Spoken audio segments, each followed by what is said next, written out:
बिस्मिल्लाहिर्रहमानिर्रहीम। अस्सलाम वालेकुम डियर स्टूडेंट्स। आज हम डिस्कस करेंगे classification of amino acids. Last lecture में हमने अमाइनो एसिड्स का कंसेप्ट डिस्कस किया था कि अल्फा अमाइनो एसिड्स क्या होते हैं, बीटा गैमा के बारे में। और हमने ये भी डिस्कस किया था कि जो ग्लाइसिन है वो सिंपलेस्ट अमाइनो एसिड है और वो ऑप्टिकल इनएक्टिव होती है क्योंकि उसमें जो अल्फा कार्बन होती है वो ए कायरल होती है। आज हम डिस्कस करेंगे क्लासिफिकेशन ऑफ अमाइनो एसिड्स।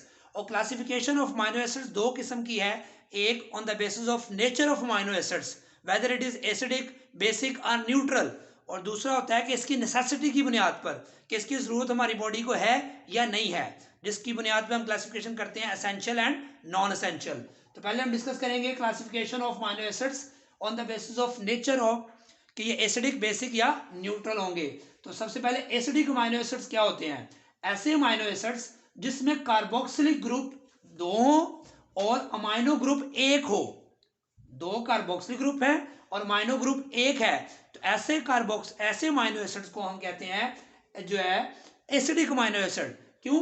क्योंकि अगर एक कार्बोक्सिल ग्रुप एक अमाइनो ग्रुप होगा तो एक एसिडिक एक बेसिक तो न्यूट्रलाइज हो जाएंगे, लेकिन जब एक एक को न्यूट्रल कर देगा तो ये इस ग्रुप की वजह से ये जो अमाइनो एसिड है अभी भी एसिडिक कैरेक्टर शो करेगा, इसलिए इसको बोलते हैं एसिडिक अमाइनो एसिड्स। इसकी एग्जांपल में आपके सामने लिखा हुआ है एस्पार्टिक एसिड और दूसरी एक और एग्जांपल है ग्लूटामिक एसिड। इसी तरह बेसिक अमाइनो एसिड्स क्या होते हैं? बेसिक अमाइनो एसिड्स ऐसे अमाइनो एसिड्स को कहेंगे जिसमें कार्बोक्सिलिक ग्रुप तो एक हो लेकिन अमाइनो ग्रुप एक से ज्यादा हो, यानी कि दो अमाइनो ग्रुप यहाँ पे आ गए हैं। तो इसको अगर न्यूट्रलाइज कर भी देगा तो इस अमाइनो ग्रुप की वजह से ये amino acid basic in nature होगा। ये बात कोई मुश्किल बात नहीं है। इसकी एग्जांपल एक आप सामने लिखी हुई है लाइसीन। तो lysine is an example of basic amino acid. Glutamic acid is an example of acidic amino acid. Aspartic acid is an example of acidic amino acids. तो ये आप आसानी से याद रख सकते हैं। अब जो हमारे पास अब ये लाइसीन में आपने एक बात बड़ी इंपॉर्टेंट ऑब्जेक्टिव के लिए पूछ लेता है वो कि ये अमाइनो ग्रुप जो है अल्फा कार्बन के साथ जो अमाइनो ग्रुप लगा हुआ है ये सेकेंडरी है या प्राइमरी है? नाइट्रोजन जिस कार्बन के साथ अटैच है, नाइट्रोजन जब डायरेक्टली एक कार्बन के साथ अटैच होगा तो इसको हम बोलेंगे प्राइमरी, और ये भी क्या है? प्राइमरी। ठीक हो गया। अब यहाँ पे अगर आप आ जाए हिस्टिडीन को देखें, हिस्टिडीन को, इसमें अमाइनो ग्रुप एक, नाइट्रोजन दो नाइट्रोजन, ये हमारे पास कौन सा ग्रुप है? देखें हिस्टिडीन का स्ट्रक्चर आप देख लें जरा। इसमें हमारे पास जो कंपाउंड है, तो हिस्टिडीन में यहाँ पे NH2 ग्रुप मिसिंग था वो मैंने लिख दिया। तो यहाँ पे देखें आप कि हिस्टिडीन में एक NH2 है, ये NH है, ये N है। इस स्ट्रक्चर में आप देखें कि ये नाइट्रोजन जो है ये एक ही कार्बन के साथ अटैच है, इसको प्राइमरी अमाइन कहेंगे या प्राइमरी जो अमाइंस होंगी। लेकिन यहाँ पे ये नाइट्रोजन इधर भी कार्बन से अटैच है, इधर भी कार्बन से अटैच है, तो इसको क्या बोलेंगे? Secondary amine.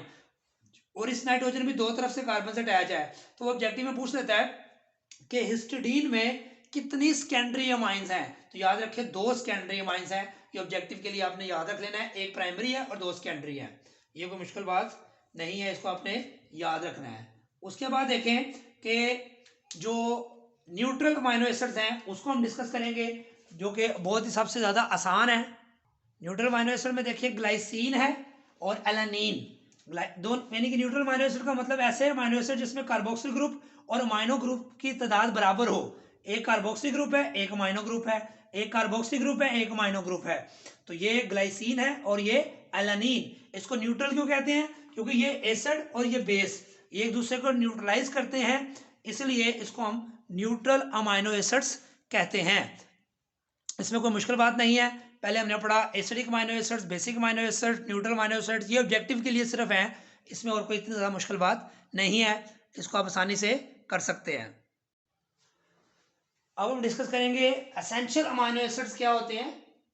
Body can not synthesise, ऐसे अमाइनो एसिड्स जिसको बॉडी खुद सिंथेसाइज नहीं कर सकती, उसको आपको बाहर एक्सटर्नल सोर्स यानी कि डाइट के जरिए लेना पड़ता है। जैसे हम डेली लाइफ में प्रोटीन की जो डेफिशिएंसी को पूरा करने के लिए, मसल लॉस को गेन करने के लिए दोबारा हम गोश्त खाते हैं, अंडे खाते हैं, दालें खाते हैं, दूध पीते हैं, तो एक्सटर्नल सोर्स से लेना पड़ता है। They are 10 in number. ये जो हमें एसेंशियल अमाइनो एसिड्स हैं जो ज़रूरी चाहिए हमारी बॉडी के लिए, उसको हम कहते, वो कितनी तादाद में होते हैं? 10। मैंने बताया था टोटल 20 अमाइनो एसिड, जिसमें 10 एसेंशियल है और 10 नॉन एसेंशियल है। तो 10 जो एसेंशियल अमाइनो एसिड है उसके नाम आपने याद रख लेने हैं। ये हिस्टिडीन है, विलाइन है, लाइसिन है, मैथियोनिन है, ल्यूसीन है, थ्रियोनाइन है, अर्जिनाइन है, आइसोल्यूसीन है, फिनाइलएलानिन है, ट्रिप्टोफैन है। तो ये बहुत ही शॉर्ट क्वेश्चन इसका आता है, असेंशियल नॉन असेंशियल में डिफरेंस लिखे। ये ऑब्जेक्टिव में पूछ सकता है कि which of the following is essential amino acid, जो है एक ऑप्शन ये दे देगा, 3 वो नॉन असेंशियल की कोई ऑप्शन दे देगा, तो आप आसानी से उसको टिक कर सकते हैं। इसी तरह जो हमारे पास इसी तरह नॉन असेंशियल अमाइनो एसिड्स क्या होंगे, बॉडी कैन सिंथेसाइज, यानी कि ऐसे अमाइनो एसिड जो बॉडी खुद सिंथेसाइज कर लेती है, वो एक्सटर्नल सोर्स से लेने की जरूरत नहीं पड़ती हमें, और ये भी 10 होते हैं इन नंबर। इस तरह असेंशियल अमाइनो एसिड 10 थे, इस तरह नॉन असेंशियल अमाइनो एसिड्स भी 10 है। इनके नाम आपके सामने लिखे हुए हैं, एलानिन है, एस्पार्टिक एसिड है, ग्लूटामीन है, ग्लाइसिन है, ग्लूटामिक एसिड है, सर्वीन है, साइटोसिन, सिस्टीन है, और एस्पारगीन है, ट्रायोसिन है, प्रोलीन है। ये मुश्किल नाम है, ये आपने याद करने हैं, इसमें कोई मुश्किल बात नहीं है, ये ऑब्जेक्टिव में आता होता है ज़्यादातर, इसमें और कोई मुश्किल चीज़ नहीं है, आप आसानी से इसको कर सकते हैं। ये हमारा जो classification of amino acids topic है ये कंप्लीट हो गया है। आपने देखा कि ये मैंने बोर्ड सारा एक ही दफ़ा लिखा था पूरा, लेकिन उसको वीडियो को मैंने 2 हिस्सों में डिवाइड कर दिया। पहले हमने बेसिक इसकी डिस्कशन कर ली थी, उसके बाद हमने क्लासिफिकेशन डिस्कस किया, जो कि 2 बेसिस थी, एक था नेचर की बुनियाद पर, दूसरा उसकी ज़रूरत की बुनियाद पर, नेसेसिटी की बुनियाद पर उसकी क्लासिफिकेशन को डिस्कस किया।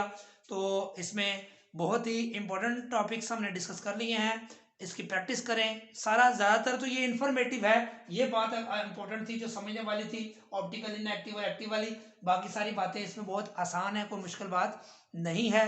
दुआ में याद रखें, चैनल को अगर सब्सक्राइब नहीं किया तो सब्सक्राइब ज़रूर करें, अपने फ्रेंड्स में शेयर करें, कमेंट्स ज़रूर दीजिएगा। अल्लाह हाफिज़।